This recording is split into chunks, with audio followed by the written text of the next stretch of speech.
Hello. Hello, Bug. Goodbye, Bug. Welcome back to a video about me talking about truck camping. I asked you guys in a little Instagram post, and if you are following me already, elevated.media on Instagram, asked you guys for your questions about my 1998 Toyota Tacoma truck camper with the GFC V2 Pro on it, and wanted to know what your burning questions were so that way I can answer them in this video. And then I'm also going to go into the YouTube questions and answer some of the most common questions I get about this truck camper or truck camping in general. So I'm not even going to beat around the bush. We'll jump right into it with a question from MP Novak. Is there anything about the GFC that makes the rig overall less capable? Well, I would have to say it doesn't really make it any less capable. Obviously, you are adding a lot more weight to the back of the rig, about 260 pounds according to GFC. And therefore, I would say fuel economy is affected by that. Not a ton, because honestly, with an open bed and nothing in your bed at all, it is more lightweight, but it's actually like in a way less aerodynamic. So I kind of feel like the GFC adding that shell to it almost makes it, although it adds the weight, it makes it a little more aerodynamic. Even though you still have that overhang up front over the cab, I think that adding the GFC really doesn't affect the weight, or sorry, the fuel economy as much as you would otherwise think. But nonetheless, it is a factor. Now, on the trails and getting out to, harder to reach campsites, I actually don't think it affects it at all. One, the extra weight adds more traction over the rear axle. So being a rear wheel drive truck, also 4-wheel drive, but, just being rear wheel drive, it's mighty capable with the added weight being over the rear axle and getting out to spots, where the trail thins out and whatnot is not difficult, because if you look there we go. The GFC doesn't add any extra bulk this way. So it does add about, I want to say 6 to 8 inches to the top. It sits 6 to 8 inches higher than the cab of the truck. So you might be more prone to catching branches overhead. However, there's no extra added width, as like some campers, you do gain that like inside, what would you call that? Square footage, but you don't, you have the extended sides here that are more prone to getting hit by branches and trees and everything else that's on the side of the trails, rocks, depending on what kind of, terrain you're rocking. So therefore, I'm going to say that the GFC doesn't really inhibit, at least for what I do, any of the trails or getting. What was the question exactly? Let me reread that. Is there anything that makes the GFC makes the rig overall less capable? No, I'm gonna say it really doesn't. I think if anything, it makes it more capable, because if you're a truck camper, it's an awesome tool to have for truck camping. I would argue far superior over your typical fiberglass shell, if that makes sense. And next question, not really a question, from classic.cherokee. I just want to say it's awesome. You're awesome, brother. Thank you for that. And your Cherokee is actually really clean. And I think you just got married. And if I'm correct, congratulations, my dude. The pictures came out awesome. Next question from Davey D LOZ. How do you think it will hold up for winter camping / snow? Do you have zip-in liners? Well, I've camped in this thing last winter. I am in southeastern Tennessee, so it doesn't get terribly cold in the winter. Last winter, what I was using was a diesel heater that I would put outside of the rig and run the heat tube up into a corner of the tent when the tent is popped, and that heats this thing up like crazy. It's hard to even turn it on low enough where it's comfortable. It's actually that hot where I end up having to open a window in the GFC overnight because it's just that warm. And no, to answer your question, there are no zip-in liners, at least to my knowledge, available for the GFC. That would be very interesting if they came up with that. And they do have like the T-track up top in the GFC 10 portion that could probably work, where you would just, quick release, quick attach your liner, whether that's like a quilted, I don't know, like a wool liner or something to kind of block that cold from passing right in through the tent, or and vice versa, the heat passing right out from the tent to the outside. So really, if you have a diesel heater, winter camping is no challenge at all. If you don't have a diesel heater, I would recommend like a Mr. Buddy heater. Although at nighttime, you obviously don't want to run that, just because at least I wouldn't trust it. I It's got like an exposed flame, and I don't feel comfortable with that. But that is also another great way to heat up a small space like a truck bed camper. And the only downsides with that are it uses, I believe, propane, which is a very humid gas. So when it burns, all the humidity like stays in the truck camper, and as it heats up, it actually gets way worse because of the cold outside, and you end up with a lot of condensation. Whereas with the diesel heater, it's actually a dry heat, much like a fireplace. So it actually dries everything out, which is really nice and honestly helps with the cold.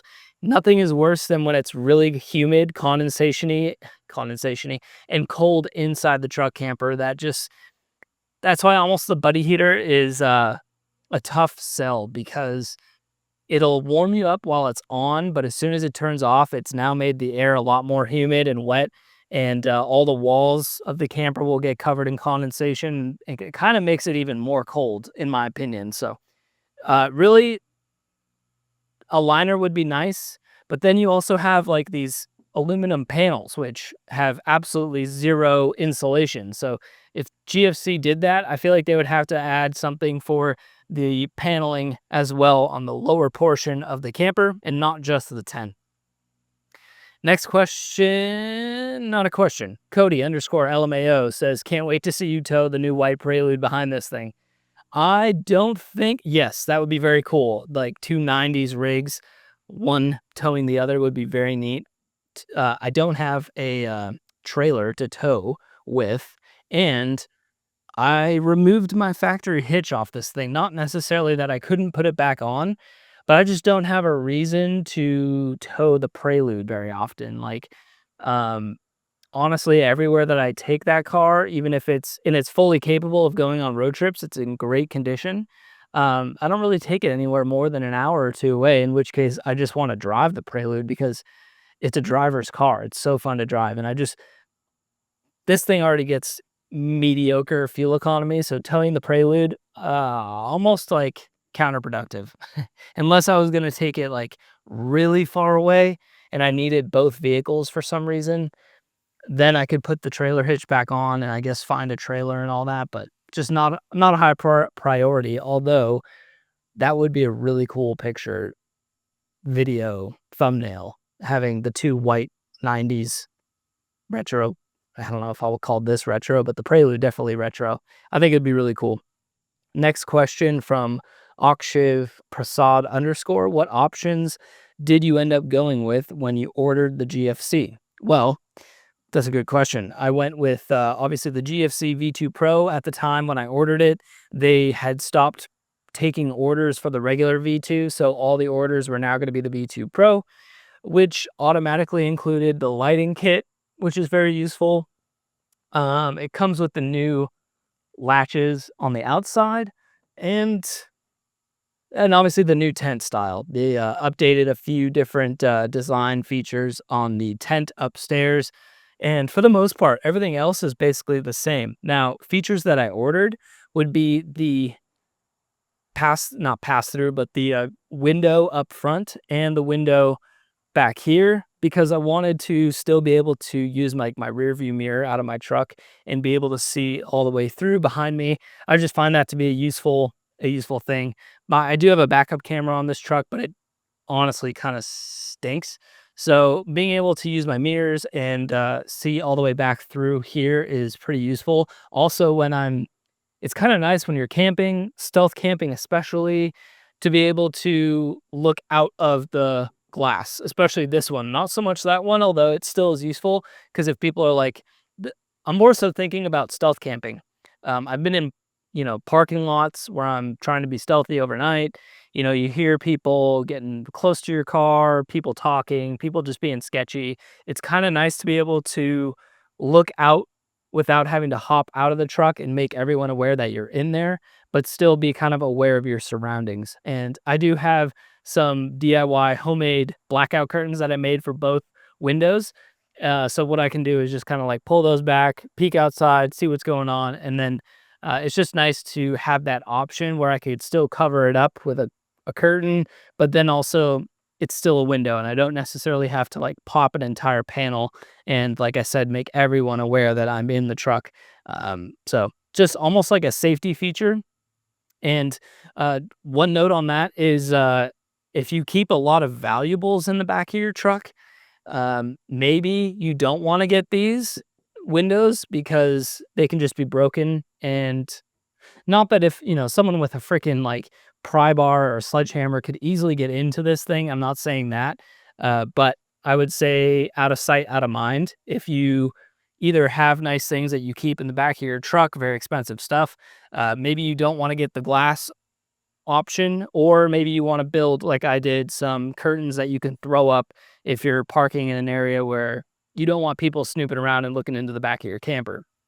Outside of that, on the upper tent portion, I did order the 2 side windows because I didn't want just one window. I wanted all 3. So it's got a window, or I guess a bug net window, tent window that would be facing you guys on camera. And then it's also got the 2 windows on this side. And I did that because it kind of like that. I just feel like it would kind of stink not to have windows all the way around.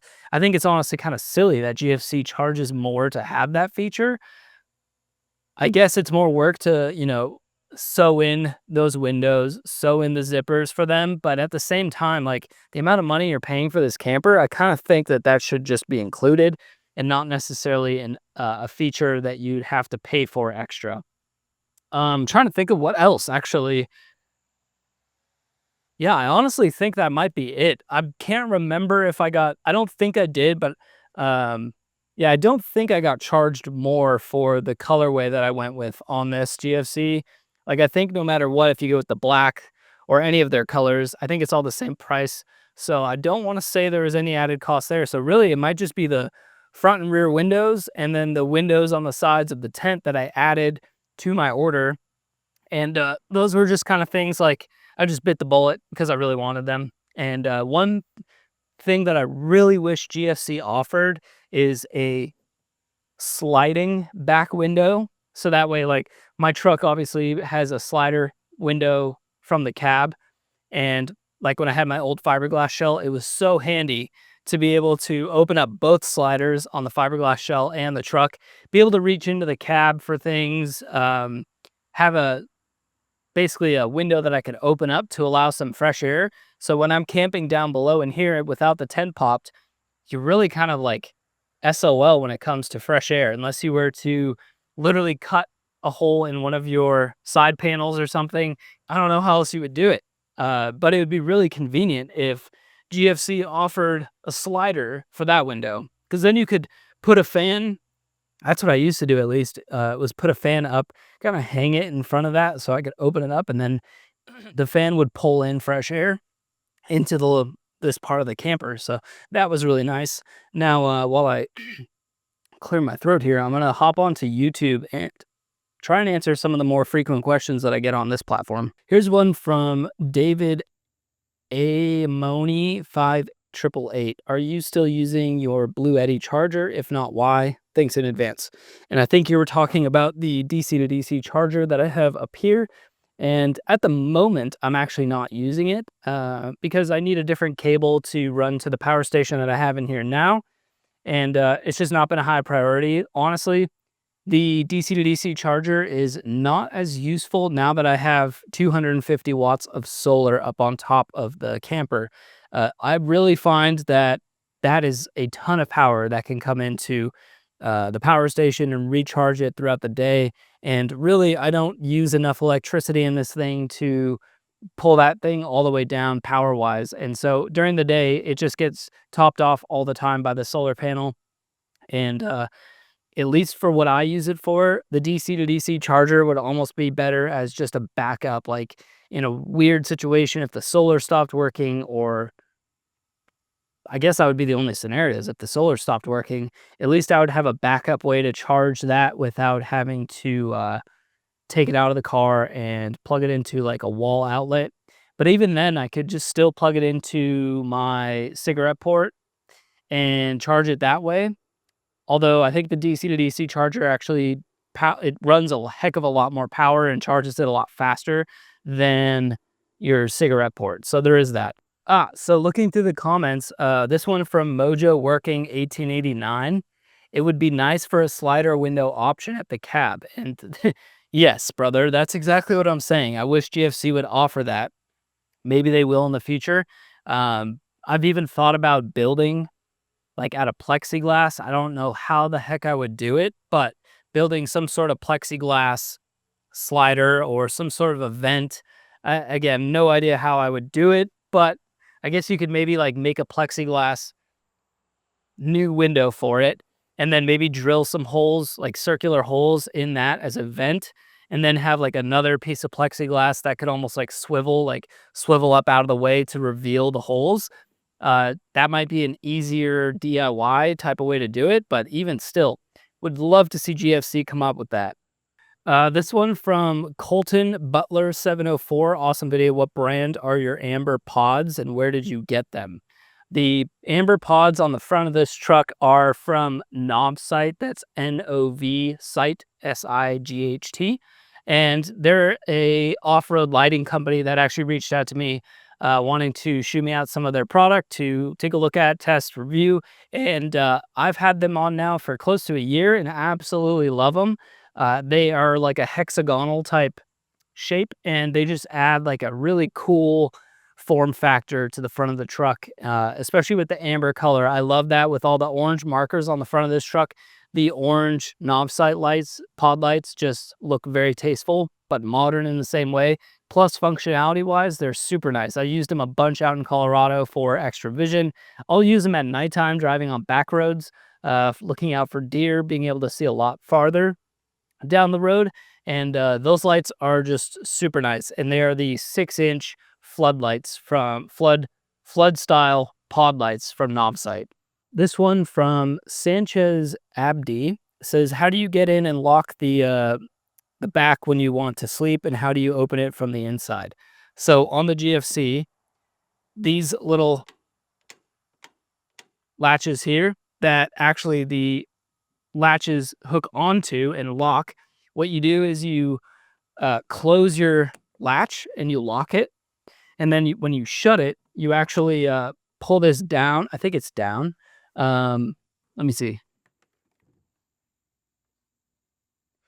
No, okay. So you start with them down. You lock your two latches out here and close them. And then when you shut this, you can then slide this up, which grabs this guy, and that basically locks you in from the inside.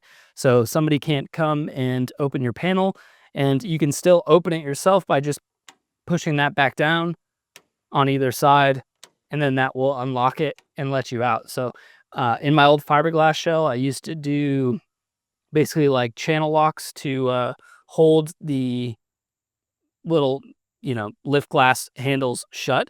And that works pretty well, but GFC obviously has their own proprietary design where I don't have to use channel locks to do it. And so you just lock this from, the outside before you get in. And then just once you're in and you want to lock it, you just slide this up and that should do the trick. This one from Annalise Stephen Blaylock 354. Did you need to add a leaf to the 63s or the 3 leaves working out? Talking about the Chevy 63 leaf packs that I put on this truck.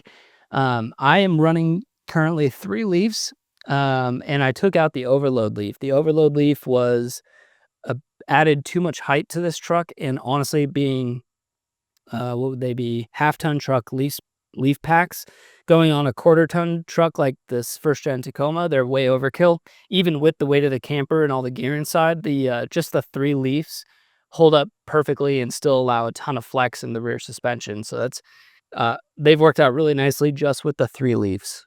And without going like deep into the archives of the YouTube comments, I try and get back to all of them.